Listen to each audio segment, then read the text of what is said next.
Paano mag-withdraw sa World Up to Maya Wallet? No fee! Mula sa home, pindutin ang settings sa itaas, itap ang contacts. Kung hindi mo pa na ilalagay ang iyong mobile number, itap yung add phone number. Ilagay ang mobile number na konektado sa iyong Maya account at itap ang confirm. Pumunta sa message at ilagay ang code na ipinadala sa inyong mobile number. Bumalik sa home, itap ang wallet sa ibaba, itap ang send. Pindutin ang WorldCoin.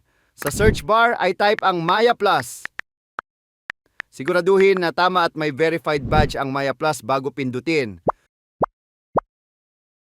Mag-enter ng amount ng gustong i-withdraw o pindutin ang maximum at itap ang continue. Maghintay saglit hanggang matapos ang processing. Pindutin ang confirm send. Maghintay saglit. Itap ang done. Pumunta na sa inyong Maya account at i-check ang balance mo.